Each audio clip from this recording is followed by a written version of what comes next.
name is Marizel Diaz. Everybody knows me as Marcy. And I have been a therapist for a very long time now. I've honestly been working in the field for about 38 years. I started off as a tech, then went on to become a physical therapist assistant, and that was through Miami-Dade Community College, and then later on went to PT school at Florida International University, and I've been a physical therapist since 1991.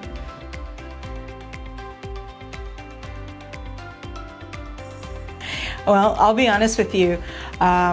I always wanted to do something in the medical field. I was leaning a little bit more towards medicine, but ironically, growing up, there was a nursing home probably about 3 blocks away from my home, and there was a gentleman that would kind of wander off a little bit, and my mom would always have me walk him back to the nursing home. And in one of those times that I returned him back or helped him back there, I happened to walk in on the physical therapy, their gym area, and noticed that they had a lot of different people in there doing different things, and it caught my attention. So I started asking questions. Before you knew it, I started doing a little volunteer work and then looking at other facilities, maybe with kids and stuff like that, and a lot of volunteer work before I decided, like, definitely this is a good career, because it blended, you know, knowing about the human body, how it works, how it heals, and then, you know, what to do when things go wrong, and it was all about helping people, so I really appreciated that.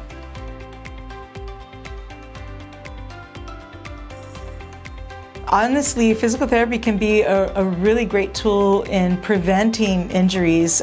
So identifying small problems before they become a big issue can help us to identify what we need to target, how to improve or stabilize that bone or joint or movement that's a little deficient, to prevent it from becoming a bigger problem. And in some cases, I mean, it can even come to a point where you can avoid surgery. So it's really big. And then maintaining, it's really important to keep up with movement in order to keep in a healthy state.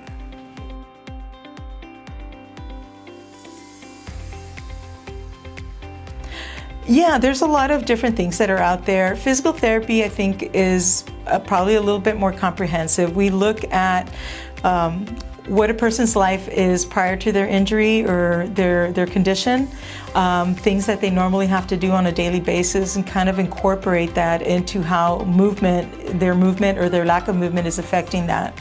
And in physical therapy, we combine not just exercise, but we also will use some tools or modalities, is what we call them, to help to manage or better receive the exercise.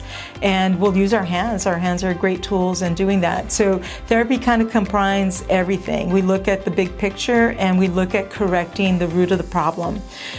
There's a lot of other different types of disciplines out there that treat different problems, but some focus on just alignment, maybe correcting alignment, or others will focus on medications. Others will focus strictly on, you know, using certain devices.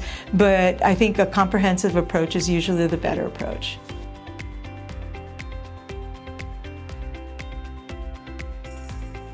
When a patient comes in, first thing we want to do is determine where they're at that day. So we're going to ask them about pain. We're going to ask them how they're feeling in terms of their mobility, if they've had any issues or anything that they're concerned about. So we can start with that.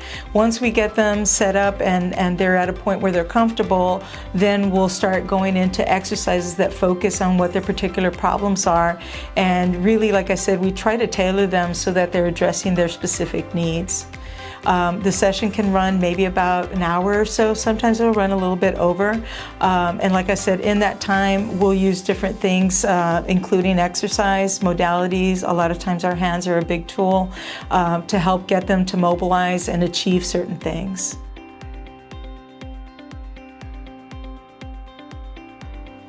That one's easy, because really that's where the evaluation is critical. When we sit down first, the first time I see a patient, I want to ask them about their life. What is it that they do for a living? What are their hobbies? What does their everyday look like? And so a very common question is, tell me about what a normal day is like for you in terms of your physical movement. And so you might have a person that all they want to do is get up, make their breakfast, and go out to the mailbox and get their mail and come back. And then I have other people that want want to get back to bowling and golfing and things like that. So asking what they're really here to do, what's the reason that they came to get better, what are they aiming for, that's how we're going to tailor their exercises and their treatment plan according to what they need to accomplish to get back to life as they want it to be.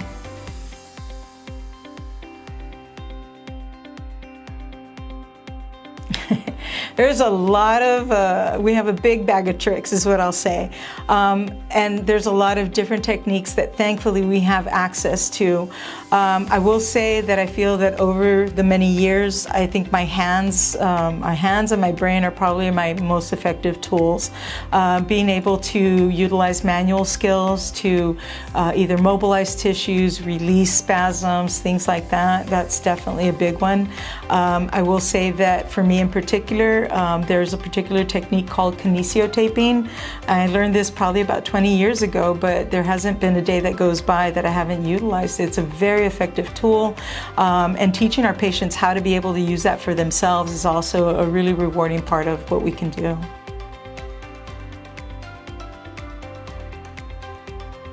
I gotta say, I've been blessed with a beautiful career, and I've met a lot of people who have truly impacted my life.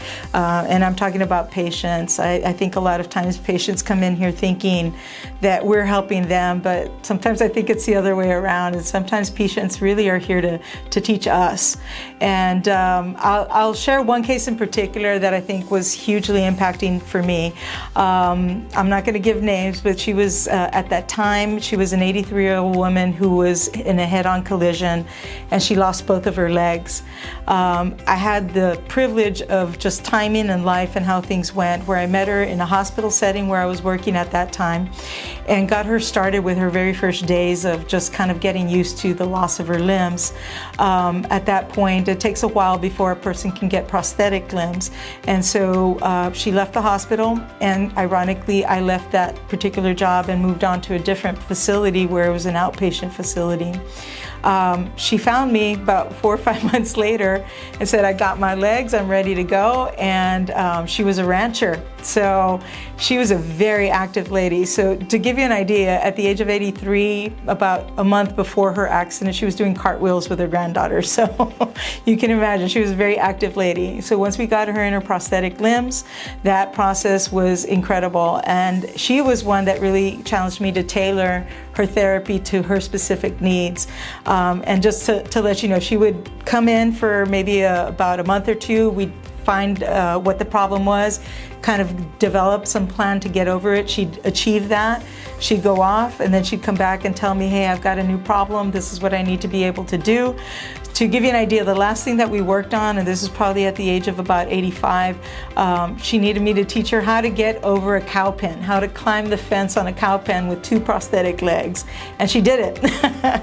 So later on, this particular patient was very gracious. I happen to teach at the college, and what I teach is prosthetics and amputee, and she came by and she would help me for many years. She helped me in teaching the students what it's like to deal with a patient with bilateral limb loss. So I would say definitely that was one of the more impacting cases.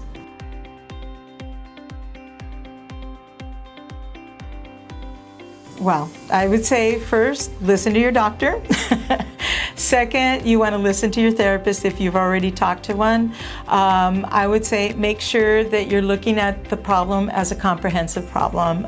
Consider everything from not just the movement aspect, but look at your diet, look at your fluid intake. Are you taking medications? You got to keep up with any instruction that was given specifically to your injury.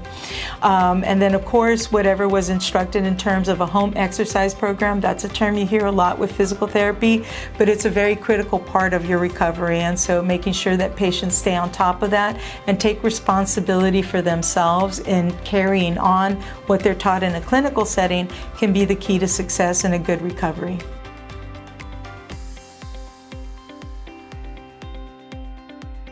Well, that's it right there. Stay active and healthy.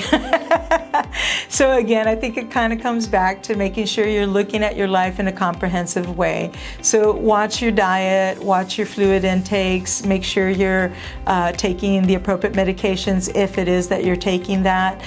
Rest is a very important component as well. Rest and recovery has to kind of come around as well.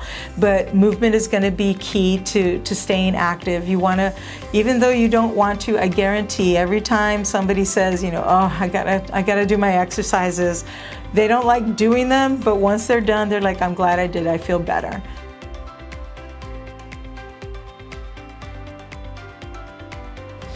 I don't know if you're aware, but physical therapy has transitioned from being a program that initially for educational requirements only required a bachelor's degree to be a physical therapist. Over the years it's changed, and now a person that's graduating as a physical therapist has to have a doctorate degree. So I would say that's probably one of the biggest shifts.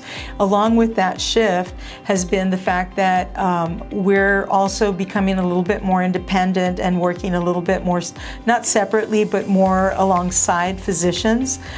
Previously, it used to be that no matter what the situation was, you had to have a physician's order in order to get into therapy. With the new doctorate programs, that's probably been one of the bigger changes, and it's continuing to move in that direction, is that you don't necessarily need to go straight to a doctor. First, you can come to a physical therapist, and they can determine at that point if a physician is appropriate. So if it's something beyond our scope, they'll definitely refer them back to a physician or for appropriate testing or imaging studies, whatever is necessary, and then have them come back when the time is right. But I think that shift, and also the shift in adjusting to requirements with insurance and reimbursement and all those things, I think those are the two biggest changes that we're seeing as we move forward.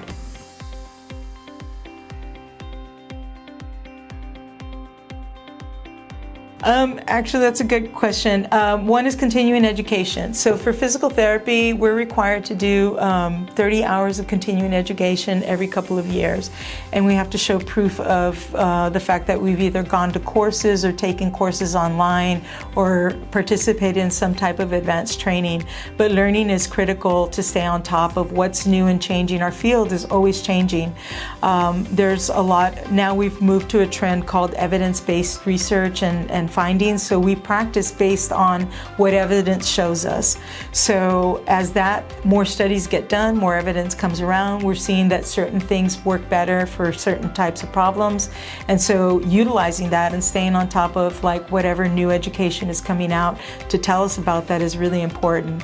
And of course reading, keeping up to date with our professional studies and our professional journals. We have the American Physical Therapy Association, who puts out a very comprehensive journal. It's a monthly journal. It's a professional, scholastic journals and articles on there.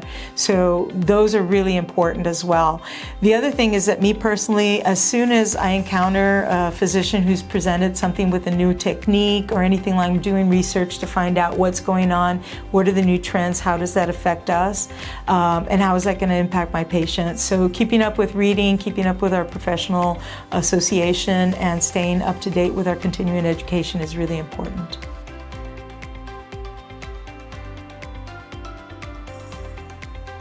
I would say take the plunge. If your physician has recommended physical therapy, come in and talk to us. You'll find that really that first session is a lot about communicating and just learning. We're not here to just tell you, do this, do that, do this, do that. It's more about interacting with you, understanding what your needs are, what's going on in your life, so that we can tailor something that's going to specifically address your needs. If you work on a ranch or you like to go ranching, it might be that you need to do certain types of exercises that'll go towards that. Some people have specific sports they want to get to, and we'll tailor to that need. But communicating with your therapist and establishing what your needs are and where you want to be, I think that's going to be your key, and I would recommend you come in and take the time to just do that. At that point, you can decide whether you move forward or not.